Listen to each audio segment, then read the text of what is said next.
How are you, sir? Morning. Yeah.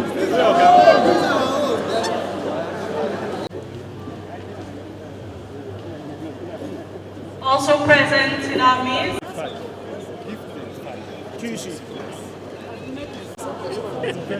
Go.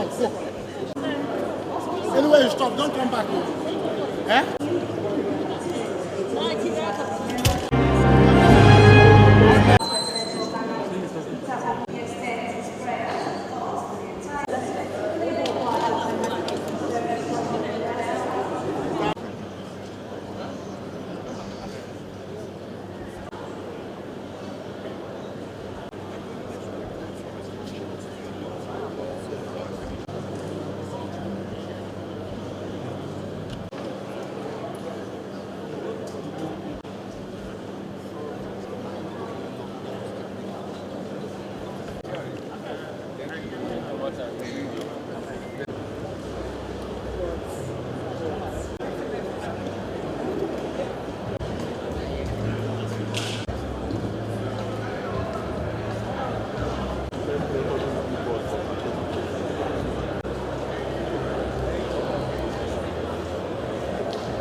We have in the house It's a great honor. But for Comrade Ayuba Waba, he has been very passionate about the growth and development of the party. And so what we have here today, I ascribe the success to him. I therefore want to specially welcome him to this retreat. He is not here alone. He's here with the presidents and general secretaries of all the industrial unions in Nigeria. Struggles to chase away the military from the country. I recall the constitutional struggles, all the battles in courts to revolutionize our constitutionalism and bring it to where it is today. The human rights we enjoy today, the democracy we enjoy today, fine-tuning of our constitutionalism with Gani Fawemi and a host of other comrades who were in that struggle. I want to specially welcome our own comrades, Femi Falana.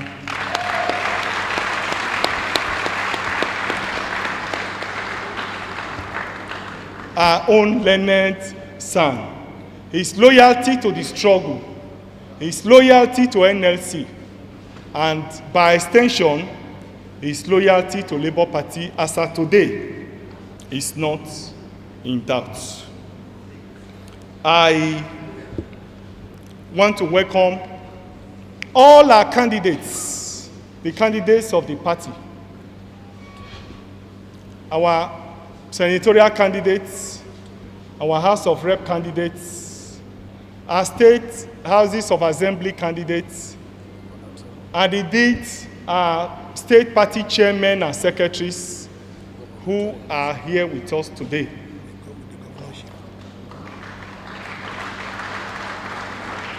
I want to specially welcome you for holding forth in this party. I want to put on record your commitment over the years to the ideas of Labour Party. Our chairmen were available even when there was nothing in the party. I can recall when our chairmen were using their personal resources to hire offices, to attend press conferences, attend meetings, and develop the party at their state level.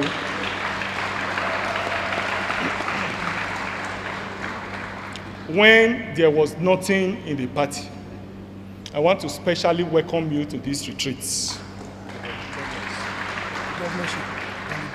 It is our prayers that by the grace of God, we shall all reap the fruits of our labor.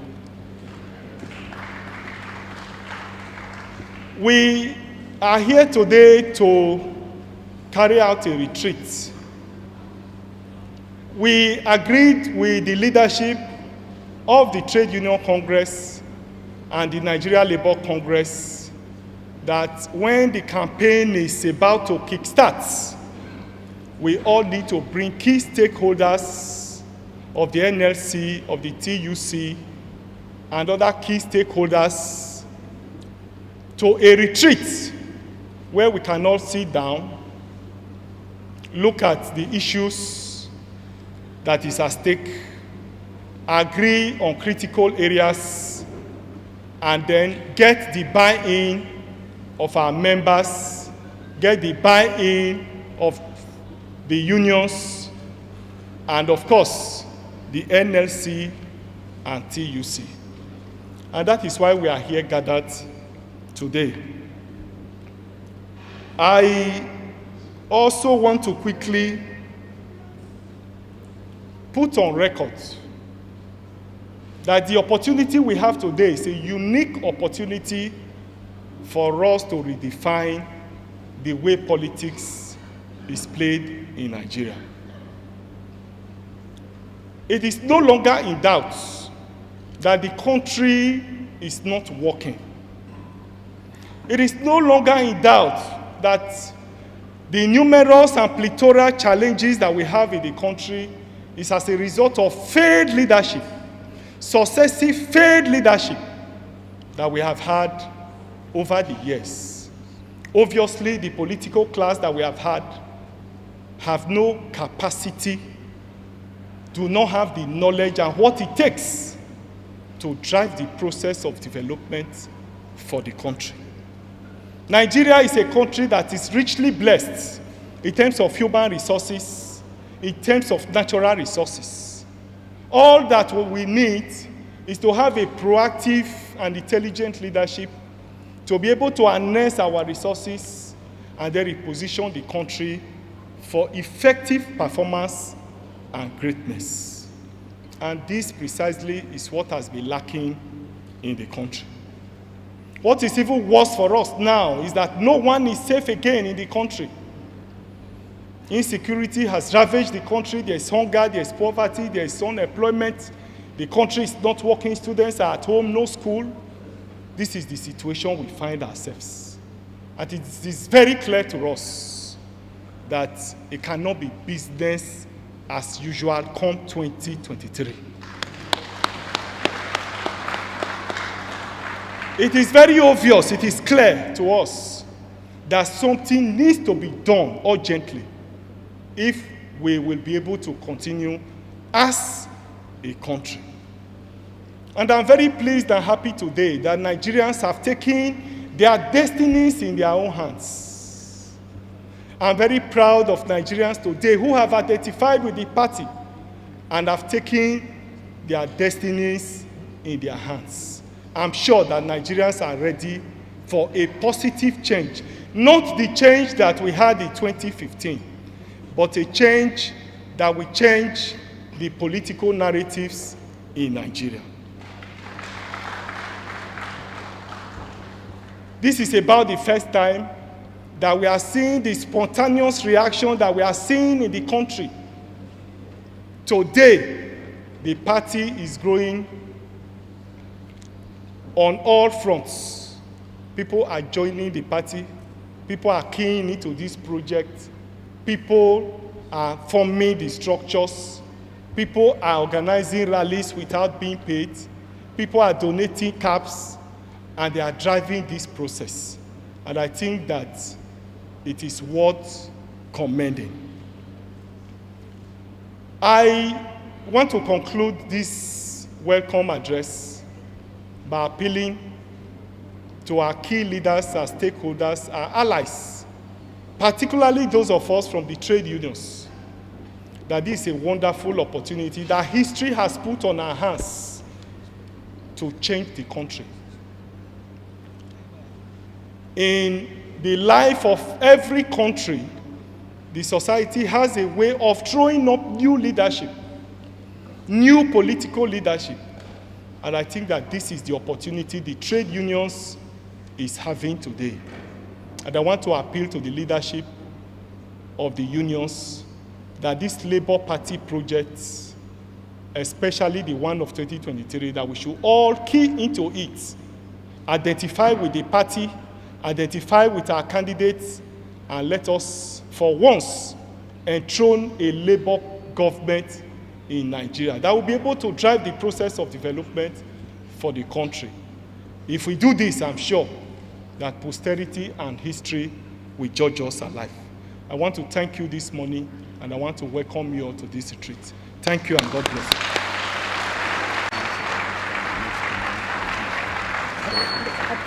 That's what I'm doing. No, I'm introducing you. That's the program. Okay, go ahead. Income 2023. Please receive with me Dr. Doyin Okube, the DG Obitati Campaign Organization. We welcome the National Treasurer of Labour Party. We are all witnesses to the great mass movement that had become a response of the majority of our people to the rejuvenation of the Labour Party, energized by the quality of leadership of the party and the overbearing distinction and acceptability of the party's candidates presented for the coming elections. I cannot emphasize enough that the people have taken a lead in this venture by passionately, courageously, and selflessly expressing their hopes, not just for change, but their unflinching desire to spearhead this change by putting their trust and support in the Labour Party and its candidates. This meeting of today is a groundbreaking one.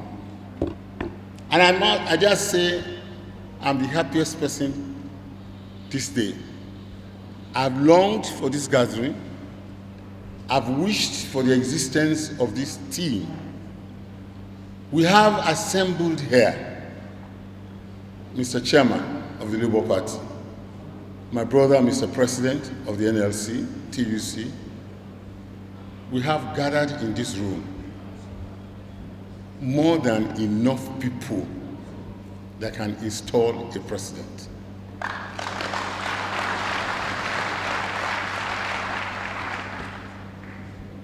The Labour Party in Nigeria, you must forgive me, is a product of the colonial era. And it was a product of necessity. It was something that had to come to checkmate the colonialists, to advance the causes of the workers in those days. And therefore, the mindset of the labor has been to defend the interests of the masses, to protest and confront governments when necessary. In this onerous task, many labor leaders, we know some of them are dead, have been brutalized, jailed, detained, maltreated, etc. And today we pay glowing tributes to them because societies have never ever advanced but for the efforts and the sufferings of those who dare to defy the system. The founding fathers of the labor movement and unions in Nigeria deserve our recognition and our acclamation. Please do that for them.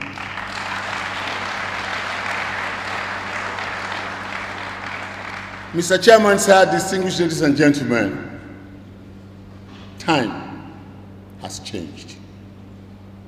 We must change along with it. You have trusted the leadership in the country for so many years, more than 60, 70, 80 years. And the leadership has failed. Like we say in commonplace, monkey has been walking, baboon has been chopping.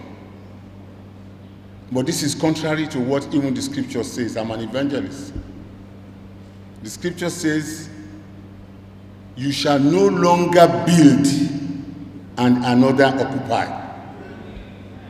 Am I correct? It also says, you will not work and somebody else prosper. So on the religious grounds, our position is wrong. It's wrong in the sense that what we have, where we have stood in terms of national development, we must step out and change. There's no reason why an Abure cannot be president. There's no reason why our leader here, Ayuba, cannot be president. But now that we have been lucky to have elected amongst us one of the best Nigerians, and has been accepted by a vast majority of the country, Labour has never ever had it better than now. If there's an opportunity to take government, it is now. Let us end all protests. There's no need for protest again. If we are in the saddle, we will sit down in Aso Rock and discuss and take the interests of our people at heart and act on it.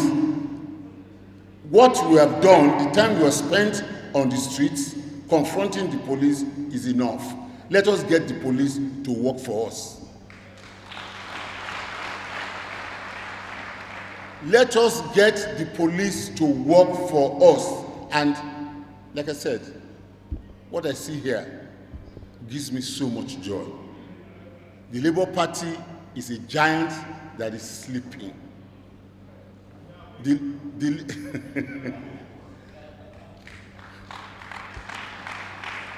We are going to wake up, and we are going to get up, and we are going to take back this country for the labor, for the youth, and for the new Nigerians that are yet to be born.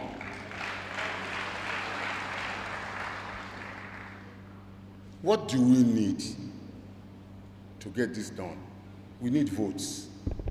They say the Labour Party has no structures. I used to be in PDP. I was in PDP for many years. I've been in politics for 42 years. Let me tell you, if Labour stands, no party in Nigeria can stand. No party. Labour has the greatest structure from time immemorial. All we need to do is to reawaken our structures. I must say something very unpleasant. Because of our mindset, we have assumed that we can never lead. So we have concessioned and considered leadership to those who are in actual fact inferior to us. Inferior not in age, maybe not in power, but he who labors ought to be the greatest beneficiary. But after laboring, we go hand in cap, cap in hand to the oppressors to ask for food, to beg for food. Most, or let me say many of our branches at the state level are still tied to the umbilical cords of the authorities at the state level. Today we must cut it.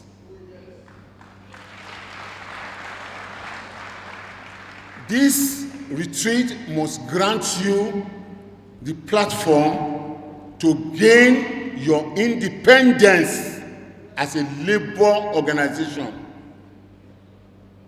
We need to step out once and for all and take over government. The obedient movement is an organic movement. It is not funded by us. It is not, I am the Director General of the campaign. I will be lying if I stand here and tell you that I am the one that is organizing it or that I have an idea. It's not true. It is not true. This is an idea that its time has come. The youth of this nation have taken a decision to take their destinies in their hand. I want to beg the leadership of Labour across the states. Let us come together. Let us use our God-given popularity and support and structures. Let us take back our country from those who have plundered it. Enough is enough. God bless you. As citizens, we have suffered so much as the masses of this, our beloved country. Today, the challenges that we are facing as a nation, it's enormous.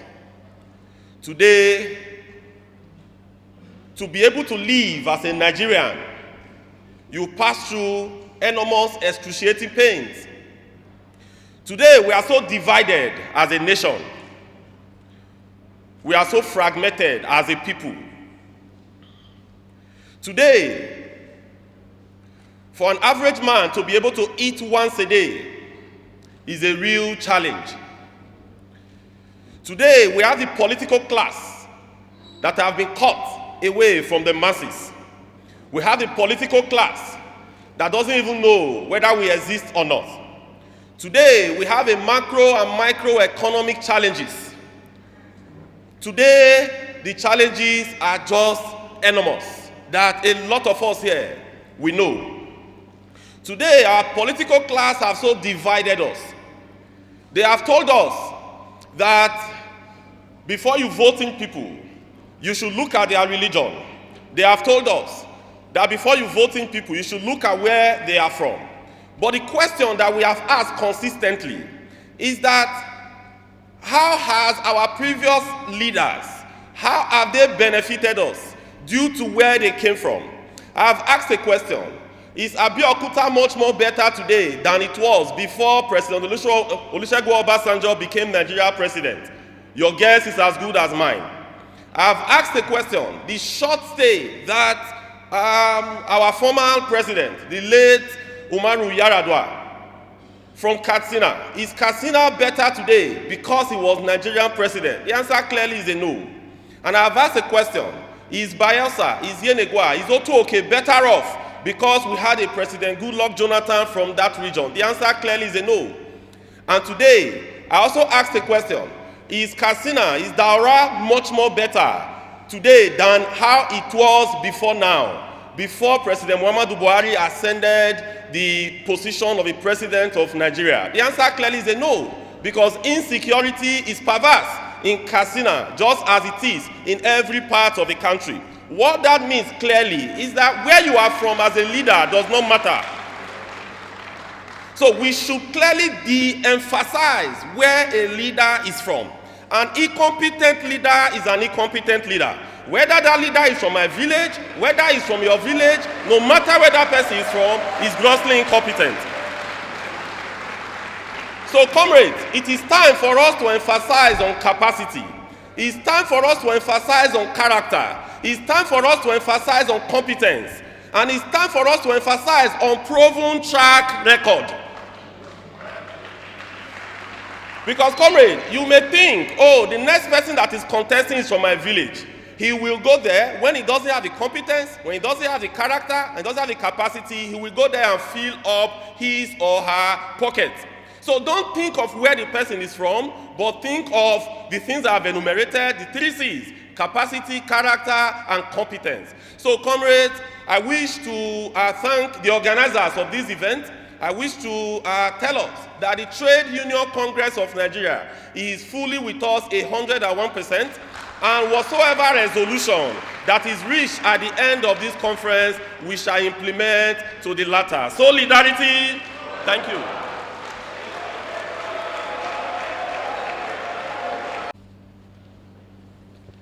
I joined the chairman of the Labour Party to bring the goodwill of the working people of Nigeria to this all-important 2-day interactive session with the Labour Party. We are highly delighted to be part of this consultation and also interaction, which is all aimed at building a Labour Party that will have the clear philosophy, the clear understanding, and the values that all of us share as workers, as citizens, and importantly, as working class. Let me remind us that the decision for unions to register the Labour Party started as far back as 1946 under Labour leader number 1 in name and substance, Michael Imodu of blessed memory.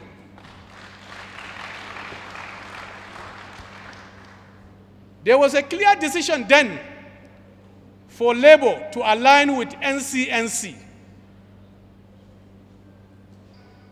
and thereafter form a Labour Party. All of us could remember that in 1945, British general election, which brought to power in the UK the first all-Labour Party structures, is something that all of us can still celebrate.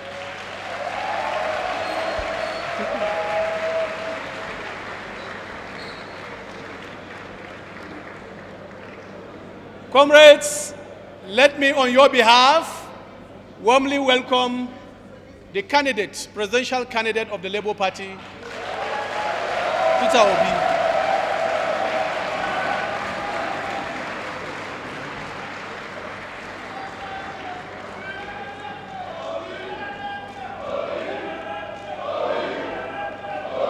Thank you very much. You are warmly welcome, Your Excellency.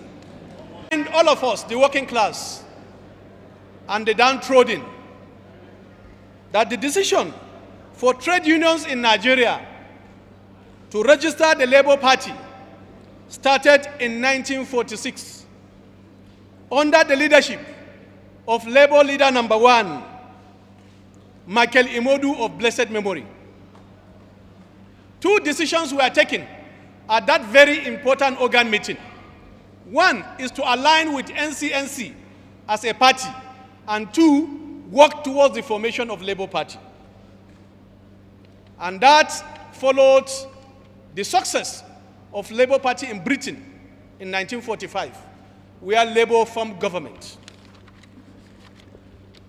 And therefore, it is in this vein that all of us work together, including our founding fathers, to then register the Party for Social Democracy, which in 2003, the name was changed to Labour Party, the party that all of us are celebrating today.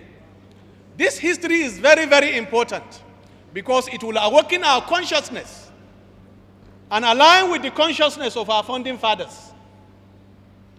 Because history, they said, is the best form of decision-making process that can make us very active.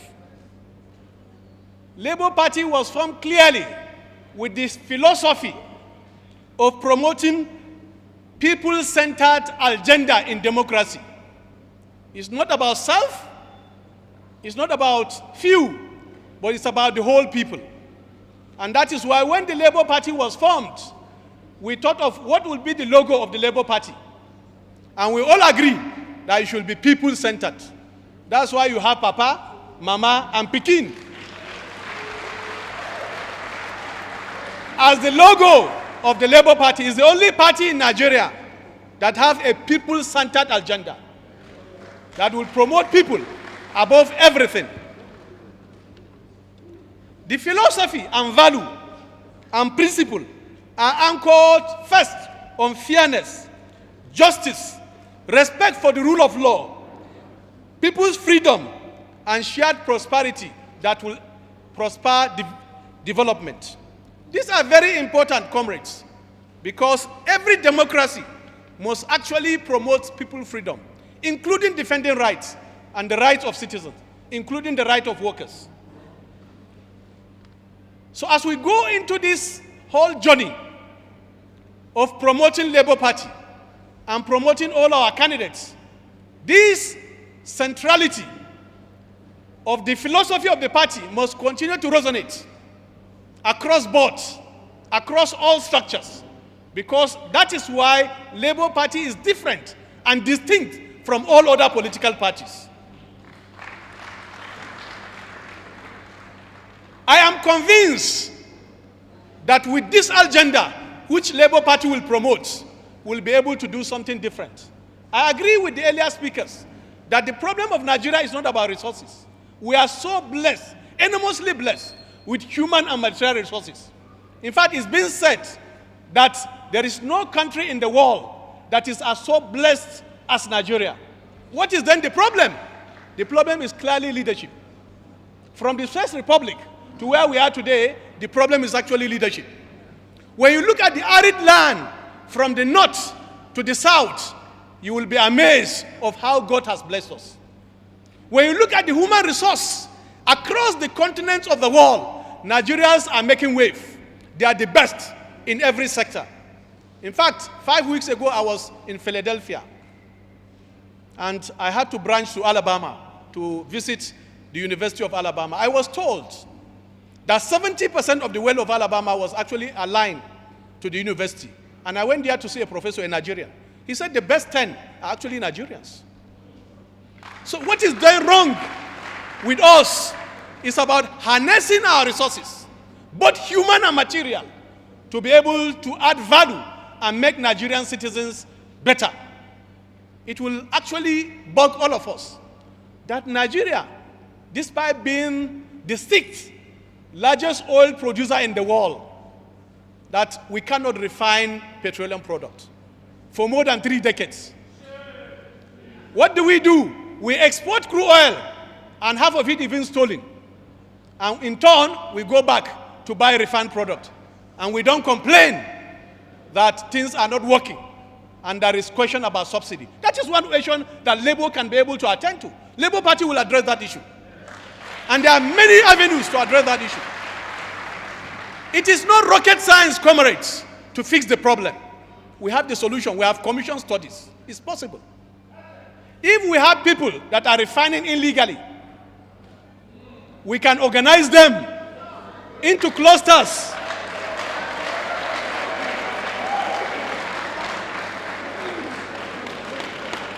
And continue to refine. Let us get the oil producing states into the agenda. It is possibility. We have done a study. It's 18 months to build a modular refinery. Today, one of the commodities that is out of reach of every home, every business, especially small and medium-scale enterprises, is diesel.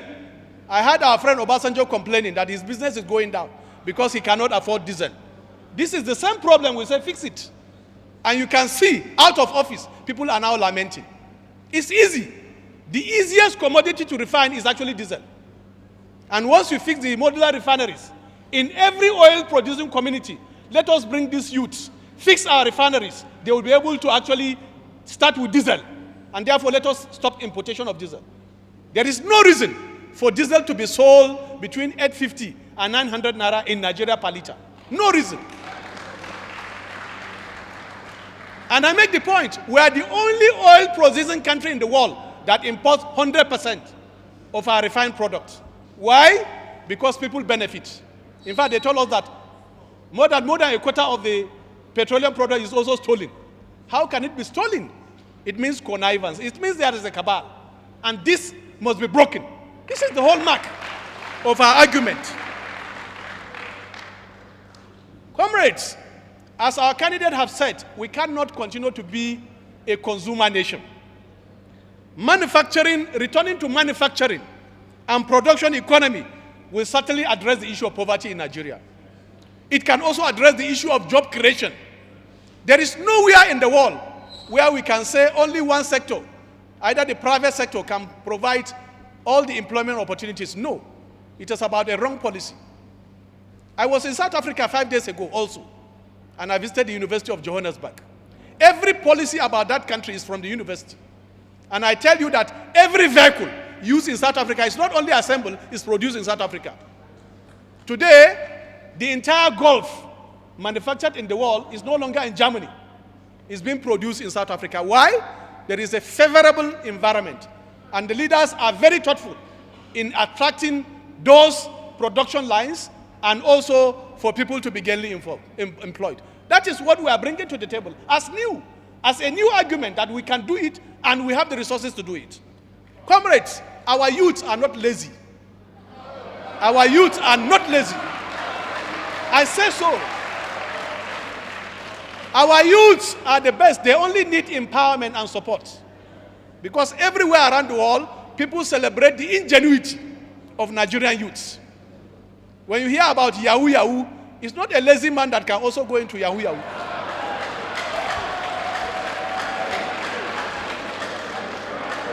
It's people that are intelligent. And therefore, let us harness the resources of our youths by organizing them and by giving them the necessary support that they can be able to create wealth in our country. That is what Labour Party will be doing. Comrades, the issue of accountability and respect for the rule of law and addressing the issue of corruption headlong is something that we must all promote. Nigeria is not a poor country, it's only that the resources are being stolen.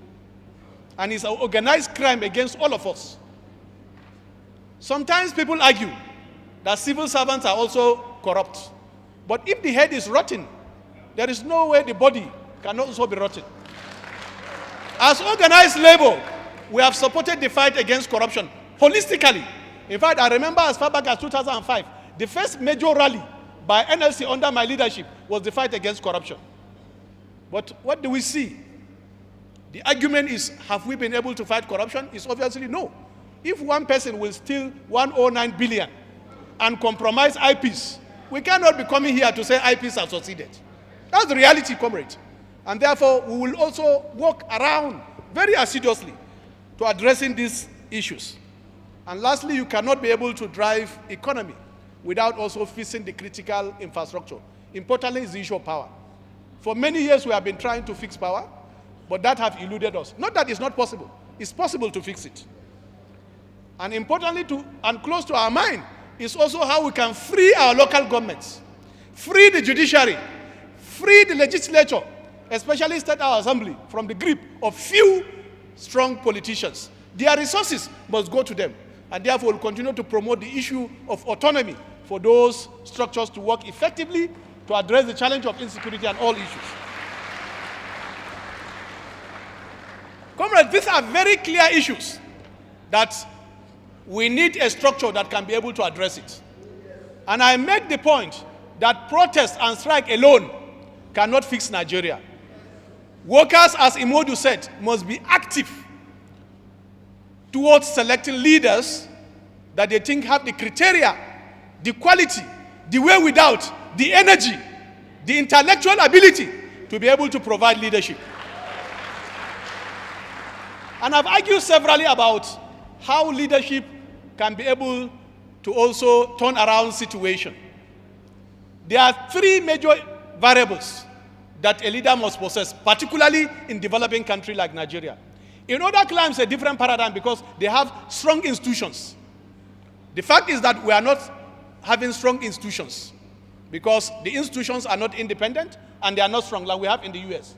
In the US, you can bring anybody because the institutions are strong and therefore no president can actually upturn those institutions. But in our own case, we need leaders that can build strong institutions. Institutions that can stand the test of time. And once we have that in place, things will actually fall in line. And for such a leader, first, he must have the energy. He must have the energy Leadership is about energy. You must have the intellectual ability. And lastly, you must also be tested and trusted. That there is no any alibi hanging on your neck that you have stolen people's money to assist or help yourself. Comrades, this is what can make the difference. Because whether we like it or not, politics have become business in Nigeria. I've seen people selling their property in order to go into politics. And the moment they go inside, you are sure that they will recover their investment even with profits. That is not the type of politics Labour Party will be preaching. And that is why we said clearly that people must meet our criteria before we support them, and we will be able to also make sure that all our structures across the length and breadth of this country must be conscientized. So one issue that we must take very serious is actually conscientizing our members and also Nigerians. Because Nigeria is so much divided along many primordial interests and many interests that are self-centered that we need to address. No country in the world can prosper and work in unity if the country is so divided. So one of the responsibilities of Labour Party is to unite Nigerians along a common goal of development and prosperity. So once again, comrades, I know that this is just a welcome message, but it's to remind us where we are coming from. It's to remind us of the enormous task of what we need to do and to promote candidates of the Labour Party, but also go to the field. Particularly our youth, I'm so happy that the youth have aligned themselves with the structures and the struggle of the working class with their parents, because we are actually parents to the students and the youths. And I'm happy that they are now realizing that agonizing alone without organizing cannot take us anywhere. So let us organize at all levels. Let us send the message at all levels. And I assure you that as Britain did it in 1945, where all the structures were actually won by the Labour Party, and recently, because my General Secretary of the International Trade Union Confederation is from Australia. Recently, Australia also did same. So I will give you the history in the business session of how that is done, what perspectives we are bringing to the table, and what structures we need to activate. Not that we don't have structures, we have structures. Human beings are the structures. It's just to activate the structures and put them to use. It's just like a weapon. It's just like a weapon in the military cycle. You service them when the need arises. So the need have arisen for all the structures of the political commission of both TUC and NLC to be activated in all the 774 local governments. Importantly, also the structures of all our affiliates, both TUC and NLC, membership put together is 12 million. And I will share with you in the business session what also brought in Biden. Because you remembered a month ago, I was in Philadelphia also when we had the Congress of American Federation of Labor, and President Biden was there live and direct. And he reiterated that he's not ashamed to be called the president of the working people of America, because he said the workers and the middle class build America. And I will share with you what happened in Atlanta when we did the primaries between Ben Sanders and the current President Biden by the American Federation of Labor.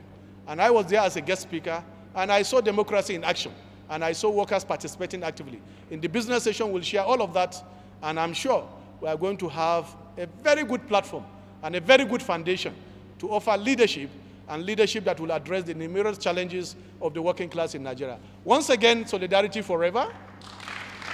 I wish you all the best. Thank you.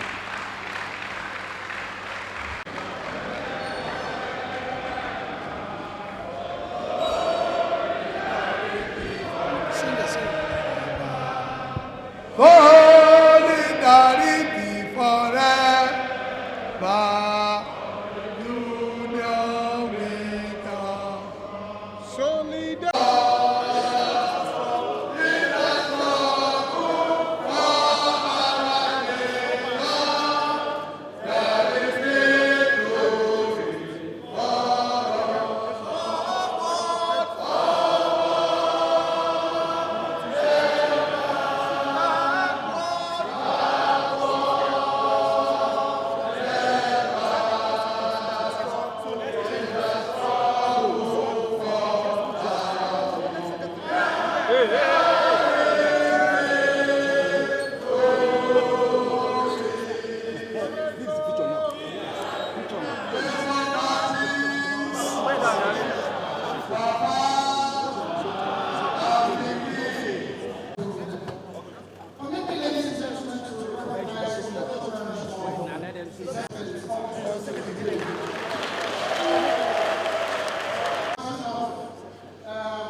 Great Nigerian people.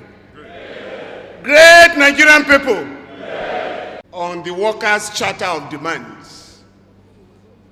If this august assembly can adopt the Workers' Charter of Demands, you will know that your job is already completed. Because for us as a people, I say it all the time, that Nigeria has no business with poverty.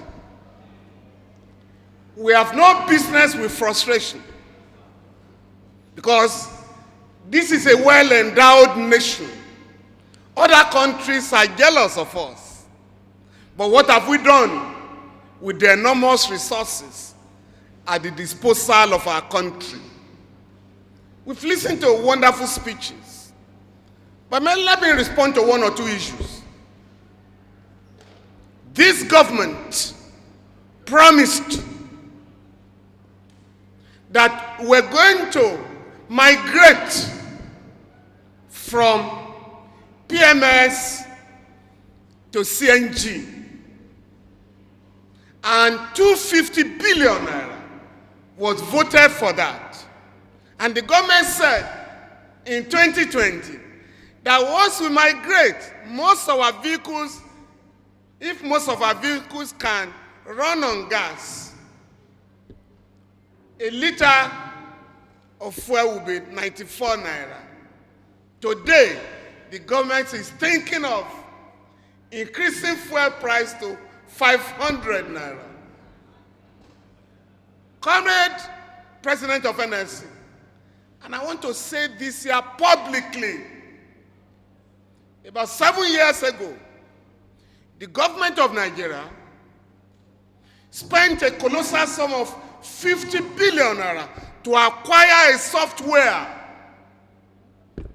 by Petroleum Equalization Fund to track and monitor all tankers that load fuel in any part of Nigeria. Today you are being told that Nigerians have to be punished because of the criminal activities of smugglers. I've never heard that anywhere before. That a government will punish its people because of the criminal activities of a few unpatriotic elements. We have challenged the government. And we are happy now. The Comptroller General of Customs has come out publicly to say that it is impossible to smuggle daily about 38 million liters of fuel. Where would they pass? Because you need tankers, and you will need at least 500 tankers loading 33,000 liters of fuel per one. NNPC has said, oh, yes, this is what is going on. Smugglers are responsible. We are also told, and Nigeria is the only country that comes out where the government will say, we are losing $700 million every day because of oil theft. Who are the oil thieves? They know them. Oil theft, oil smuggling, all have official backing. Again, Nigeria is the only oil producing country that has not acquired the meter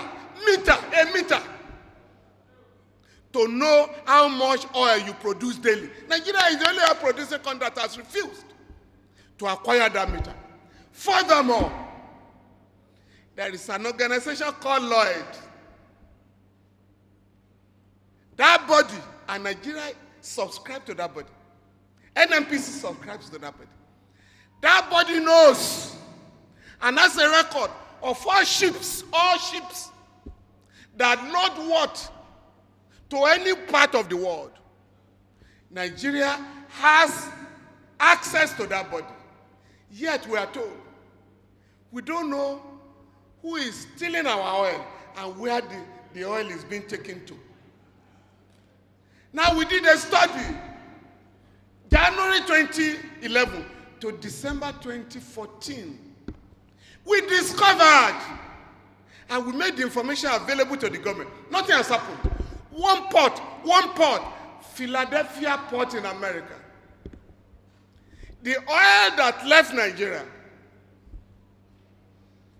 the charge in that country, the difference between what was recorded here and what was recorded there was 62.5 million barrels of crude oil, valued at $12.7 billion.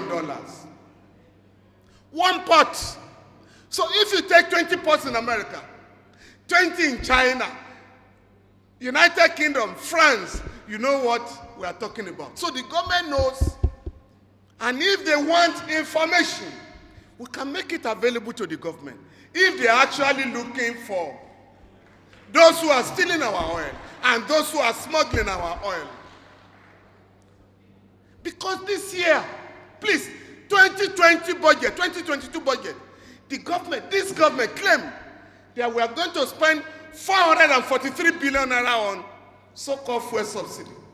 By June, President Buhari told the National Assembly a supplementary budget that increased the 443 to 4 trillion naira. No debate. The National Assembly did not debate and passed it. Now the Minister of Finance is saying, Mrs. Ahmed Zainab, that before the end of this year, that figure of 4 trillion will go to 6.5 trillion naira. And that therefore, in the budget of next year, there may be no money for capital project. Please, I challenge you. I challenge Labour in particular. We must get to the root of this criminality once and for all. Labour must decide today. We must decide today. We must set up a committee, NSCTUC, and we'll be ready to make information available to expose the criminals behind smuggling of fuel, criminals behind oil theft. Finally, for the past 7 months, our children have been home because the government is not prepared to implement the agreement is signed in 2009, in 2019, and 2020. Let us also resolve that enough is enough. Our children must go back to school. And this body, led by our Nigerian Labour Congress and TUC, can compel this government to reopen our universities.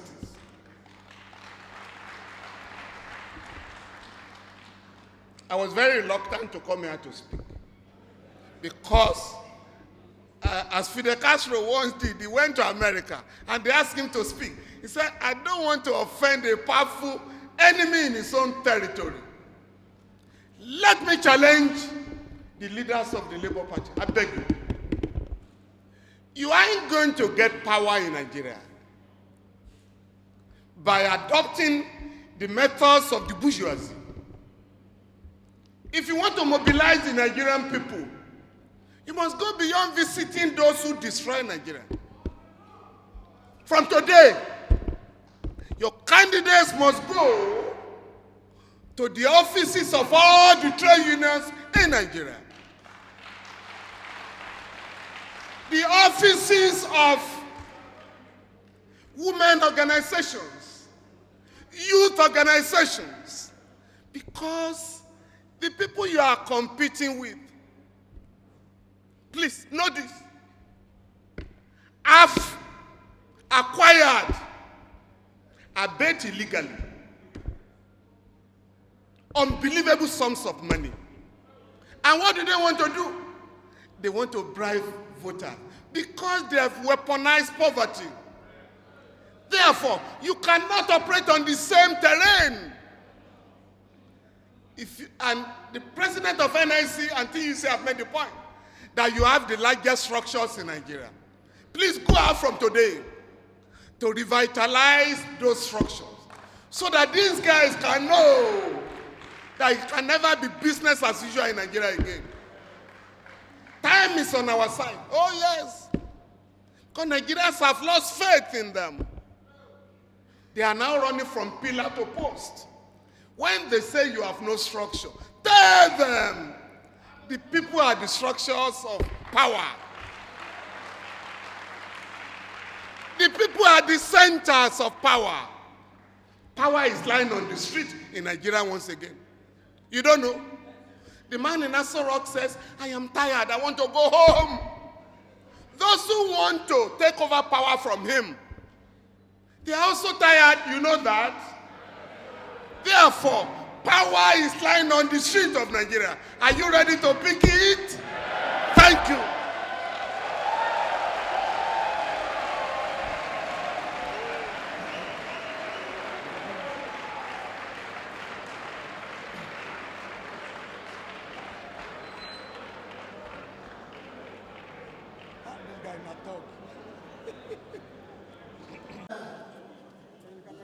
Taking that photograph, let's get set for the very next item, which is of the party membership.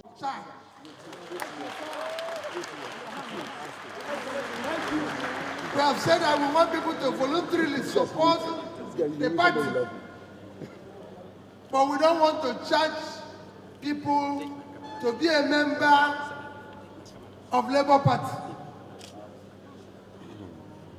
They can, whatever they want to do to support Labour Party will be on their own, and we'll be unveiling so many other things that shows we want to build a new party where Nigerians will be part of, where we do not have to hold people to ransom, charge them money, where they need to go and borrow money. They have to contest the election, but I will do and ensure that those who are qualified, competent to serve, will have the opportunity to serve. I'm very asking the owner of this party